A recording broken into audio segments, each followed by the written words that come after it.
You're listening to Partnernomics Podcast, where we discuss the art and science of developing successful strategic partnerships. To learn more about the suite of Partnernomics solutions, visit partnernomics.com. Welcome back to another episode of Partnernomics Podcast. I'm your host, Mark Brigman. And on today's show, we are going to continue the conversation with Allan Adler. So Allan and I were wrapping along and just ran short of time. So I want to keep the conversation going. But Allan, where should we pick up? You and I were talking about partner first mindsets. Yeah, absolutely. Let's hit it. So yeah, we were chatting about, we've heard about organizations, especially these tech companies, being mobile first, and then kind of having the PC browser based, connectivity being kind of secondary, but really just kind of living mobile first. And, what we recommend is for companies that are standing up, if you plan on leveraging a power partnership at all, and that should only be 100% of companies, set yourself up from the beginning to be partnership first, or at least partnership friendly. We were talking earlier about partnering being a culture. And when organizations are stood up, have a very independent culture, us versus the world, whenever we have to transform ourselves down the road to this now dependent and interdependent partnering culture, that is a painful move for a lot of companies, and it literally takes years. So we advocate partner first. What are your thoughts? Yeah, I think partner first is great. I would build on it. I would say ecosystem first. And I know that a lot of people say, well, ecosystem, that's just a word that you use to describe partnering because it's kind of cool and you can write blogs about it. But if you consider the ecosystem model from the perspective of one level of granularity higher than partner, ecosystems include customers. They include partners you don't have. They include everybody that's in the market. We're even working on the idea of changing the word go to market to go to ecosystem, because the market really is an ecosystem. The question is it your ecosystem? And if it's not, how do you make it yours? And so having an ecosystem first mindset sort of flips the script from what are we doing in our four walls to what's happening out there in the market. And then what influence do we need to galvanize in order to increase our influence? And what solutions do we need to partner with in order to create that co-build moment? And what organizations do we need to partner with respect to sales to create the co-selling environment, et cetera? So I think that ecosystem first mindset, which then raises the question of what is the core competency of an ecosystem first company? Partnering, right? Because if you do not know how to partner, then your whole ecosystem mindset is for naught, because you have nothing to do other than just try to sell software, which is not an ecosystem mindset. It's a four walls go to market mindset. Yeah, well, Allan, that kind of goes back to what you were saying before about alignment starting internal first. And that's absolutely what we believe. We call it cleaning your house first. Internally within your organization, having a clear strategy of what it is that you provide, how you're looking to grow, what are your growth strategies, what does that look like, goals, metrics we were just talking about, these different dashboards and KPIs for our own internal performance. We should view, in my opinion, our partners as just an extension of our own organization. And I know we're going to hit on alignments a lot more in future conversations that we'll have, because there are many layers, as we both know. But the first thing we need to do is get internal alignment within our organization before we should ever expect to be able to go externally and collaborate effectively with other companies, right? It's hard enough to build great companies on our own. Internally, when we have the same, the cultures, the norms, the way that we kind of do our own business, having a specific strategy. Now, whenever we're injecting partners into this mix, now we're working with different organizations, different goals, different strategies, different cultures, different compensation plans, different org structures, all of this stuff. How in the world can we ever expect to be successful in partnering if we're not aligned and efficient, well-oiled machines internally first.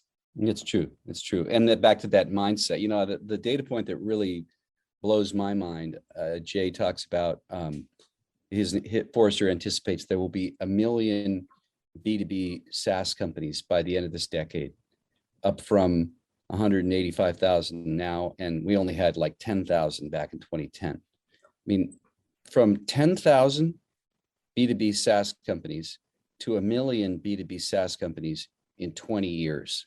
Just sit with that for a minute and ask this question. If you're one of those B2B SaaS companies, don't you have to have a club as a strategic initiative? Like, you're one of 1 million companies. Isn't it beholden on every CEO to say, who is our tribe? We have to have a tribe of commonly aligned B2B SaaS companies that we go to market with strategically. If you don't wake up every morning as a SaaS leader and say, who is my club that's going to win, that I'm going to win with, and I'm going to win this, I'm going to win the battle with this club. It might be 5 companies. It might be 2,000 companies, depends on who you are, right? But it's going to be some number of dozens to hundreds of companies that are going to be the principal way that you go to market, not ancillary, not tactical, not reactive, strategic. Yep. If you haven't figured that out, you have no business taking any more venture capital money. Exactly. Yes.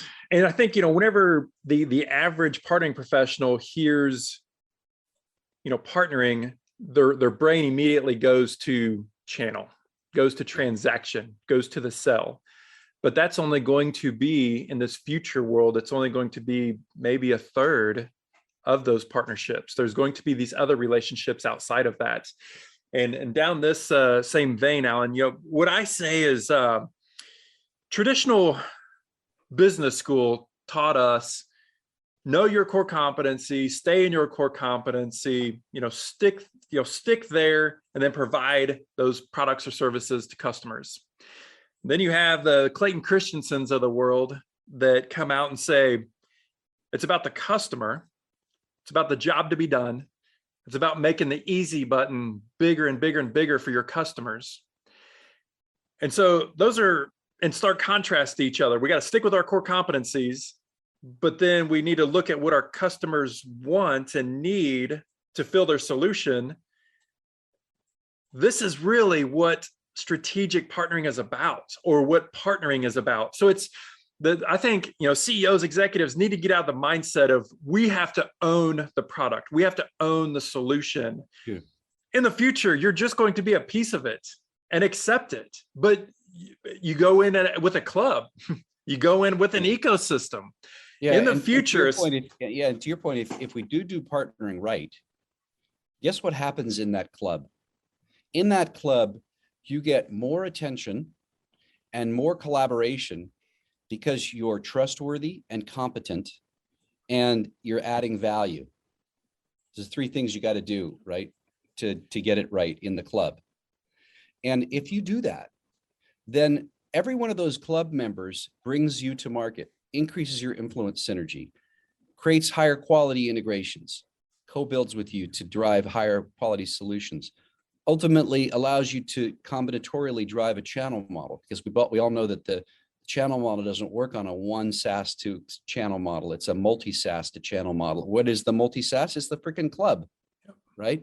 So everything about your partnering culture, your partnering mindset, your partnering competency, your orientation, your ability to drive embedded partnering, all leads to that club's performance being better. And that's why 38% of CEOs say B2B partnering is the number one way to grow. The other thing that I think is amazing in that old way of thinking, what we call the 4 walls syndrome, which is like, I build it, I ship it, someone else sells it, maybe I sell it too, is that digital transformation has completely reimagined the concept of the product. Yes. So fundamentally that the modularity of our solutions, now it is incumbent on us to figure out how to plug our modules into other people's modules. The customer is going to do it anyways, because they have to drive integrations. So we might as well, from a product perspective, marketing perspective, think about, how do I plug myself into someone else's kit to get more leverage? influence synergy, solution synergy, go-to-market synergy, vision synergies. How do I do that? It's almost like some of the platform business model folks talk about inverting the firm. An inverted firm thinks first and foremost about how to get someone else to build with your technology rather than getting someone to sell your technology, which is the channel, right? And platforms are the perfect example of where, if you're really smart about, to your point, customer value, and you identify an unmet customer need that can be facilitated by some other actors leveraging your technology to create a 5x synergy, it's magic. That's why Airbnb and OpenTable and all these other guys, they build Airbnb, Uber, they build these platforms, and then other people take the platform, add things to it, and deliver breakout value. And Airbnb has no hotel rooms, and Uber has no owns, cars. yeah, exactly. So the same phenomenon is happening in B2B right now. It's a little bit less obvious, but take one thing to heart, which is that it's all about the ecosystem. It's all about partnering, and it's all about finding out how to become more competent in those things as the way to drive growth. And that's why, CEOs that don't get it, it's kind of like, wow, what's it going to take? A couple of bad quarters, I guess. Well, if other companies are building on top of your platform, or you are building and integrating in other platforms, that's the ultimate definition of stickiness and scalability. And obviously, this thing that we love about the digital world is the incremental cost to produce another product is zero. I mean, it's right. Ones and zeros. And so then, profitability can just absolutely go exponential. But if anyone, let's say you have an ecosystem product, you have 5, 6, 7 different players that have this solution. Now you've just increased your sales team by 5 times. Right. Because if any one of those companies makes a sale in, you get to come along for the ride. Right. Absolutely. That's and then ultimate strategic alignment. Right. And then of course you get this magic of the network effect, which, people in the 4 walls, and they don't know what a network effect is, right?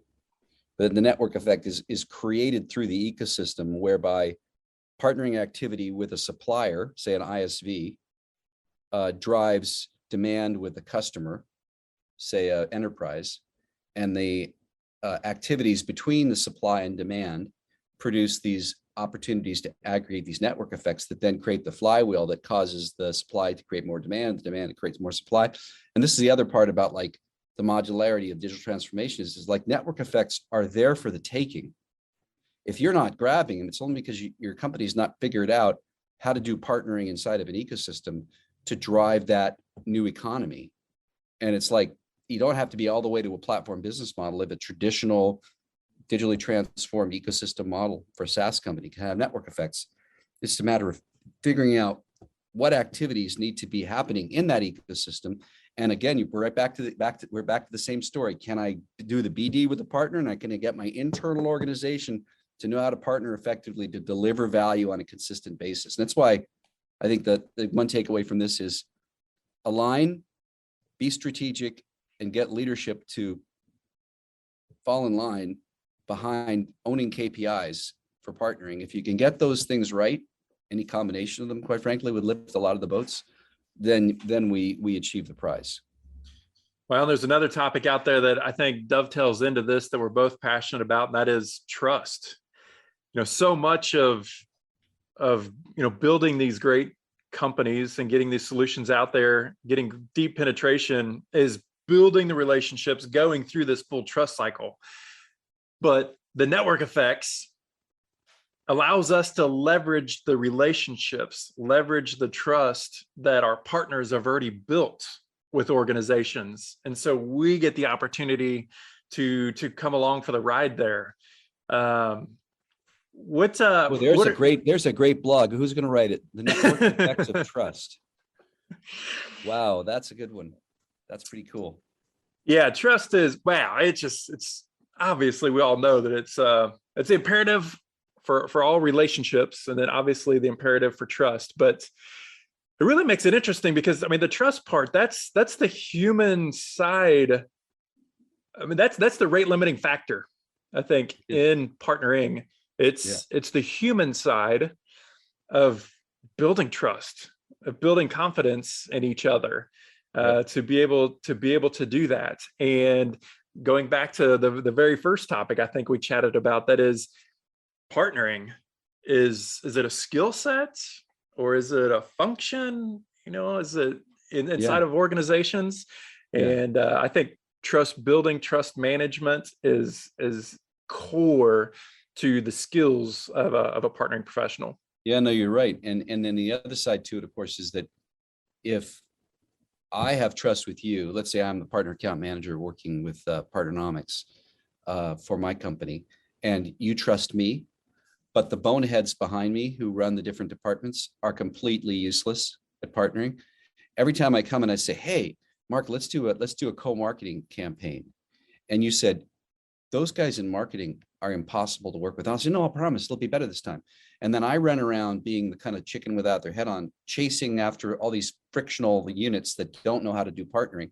What is your trust with me might be high, but your trust in my company, because we partner both with individuals and companies, might be low. So all the trust I build with you gets continuously eroded when my company's trustworthiness is low. So I think this is very common for partnership leaders, where most partnership leaders have high EQ, understand trust. They got into partnering because they like the BD human element. But when they face their organization, that's the enemy. My own company is the enemy, because the standard operating procedures are partner unfriendly. So it's like, to me, that we're right back to square one, right? Which is like, if you don't do embedded partnering and you don't get partner competency, partner first mindset built in, you are going to have trouble building trust with partners, because every time you come to deliver, you'll underperform. So it's like, that's why partnering is tough. It's like, it takes a village. I call partnering a team sport.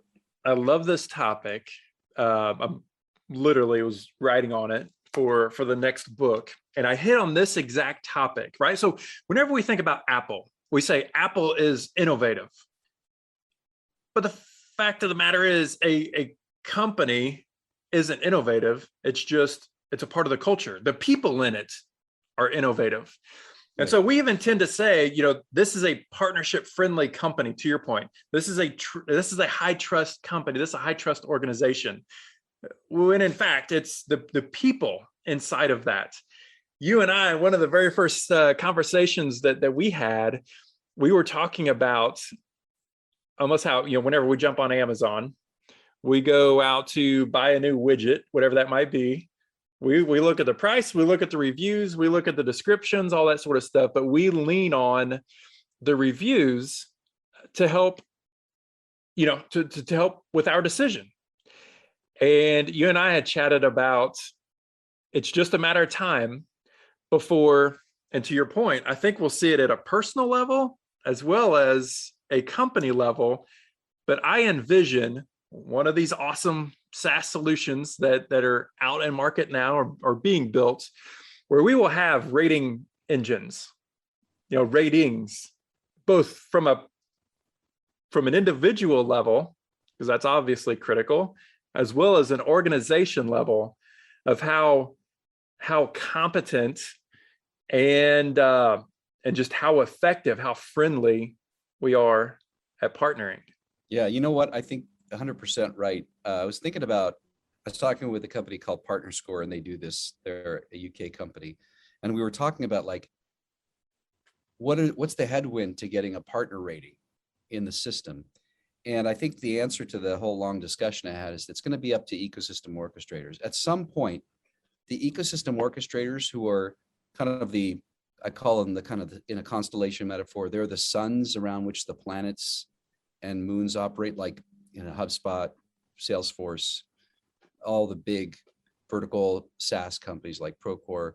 These are suns, and their solution, whether it's a platform or a traditional business model, involves the marketplace of supply and demand. And so what they will what they will do, just like eBay is such a hub, they will get the buyers and sellers to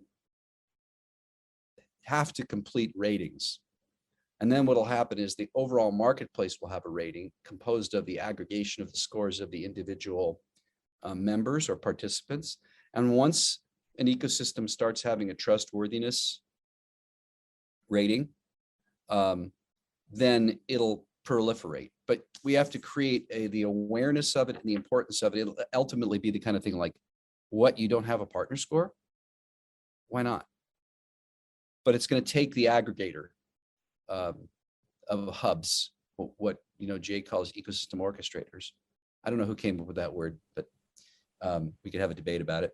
But the ecosystem orchestrators are going to be the ones that create those. It's the only way to create enough mass rating aggregation to happen in order for it to proliferate to the broad market. Yeah, I almost envision kind of like a rate my professor or something like that, where literally these different people that we collaborate with, that we work with, will have an opportunity to get an objective lens into truly how proficient, how skilled, how friendly are they as individuals as well as organization itself. Because as we said, I mean, the quantity of partnerships that are being formed today is at its highest rate it's ever been, and it's only growing. It's growing exponentially. The McBains of the world are saying that how many ever partnering professionals you have today, put a 0 behind it. I'd say at least a 0 behind it. I mean, Microsoft, right? They're adding 400 per day. They have over 400,000, but obviously a huge number. But whenever we look at that, only, I believe, 20% are transacting. Only 20% of those are in kind of the traditional channel. What does that mean? The other 80%, they're building new solutions. They're influencing. They're helping to fill the funnel for our next round of sales that come through. And so when it gets really interesting is when one of the reasons I like focus on ecosystems rather than partnering is because when you look at the innovation, the co-innovation that we're both kind of passionate about as being kind of like the foundation of the ecosystem model that's essentially eating the channel, is not from traditional partners and often is from customers.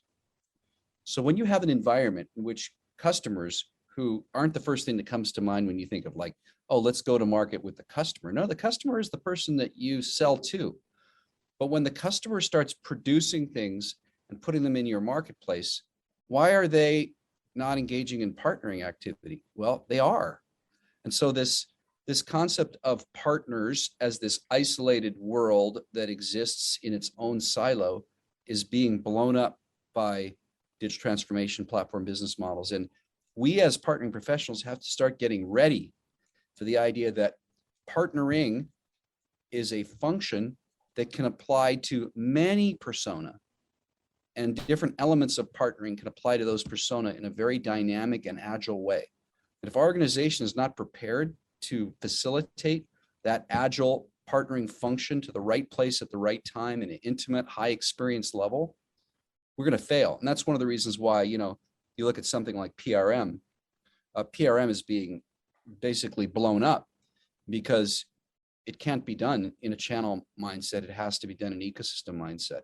But nobody's really prepared to make that change. There's a couple of companies that people like Web Infinity that I think are innovating in some really, really creative ways to facilitate a new way to think about delivering partner experience rather than the old fashioned partner relationship management thing where it's like the all-in-one, mile wide, inch deep partnering model that really was applicable to the channel. It is not applicable to the ecosystem. Allan, you were talking earlier about, just CEOs and kind of that mindset. And I think the traditional mindset looks at our product and we try to figure out how to push our product deeper into the market. But we always talk about customer first, customer centric, creating the easy button for the customers. And to what you were just saying, we should view our customers as a research and development department. A lot of times the solutions that we create, and I know my 13 years at Sprint, our customers, we had a core group of customers that was our research bed. and we would co-create and pilot new solutions with them. And if they have a need, if they have a pain and we can build a solution for it, there's probably other customers for that as well, for that solution as well. And I think you hit the nail on the head. It's working with other organizations, right? In this, taking this true ecosystem mindset to make that easy button be as big as possible. What is the customer? What is their full pain? What's the job they're trying to be done? And then how can we check as many of those boxes as humanly possible for the customer? But yeah, we could partner with anybody. We should be partnering with everybody. Leverage the capabilities, knowledge, and assets of other people and organizations. That's at the core of what I believe great partnering professionals do. Right on. Allan, this has been fun. Thank you so much for hopping in here and knocking this out. We are definitely going to have to do this many, many more times. Looking forward to it. Future. Awesome. Well, have a good day, and we'll be checking in with you soon. Looking forward to it. Take care. Partnernomics Podcast is brought to you by Partnernomics. Learn how to leverage the power of partnership. To listen to more episodes of Partnernomics Podcast, visit partnernomics.com.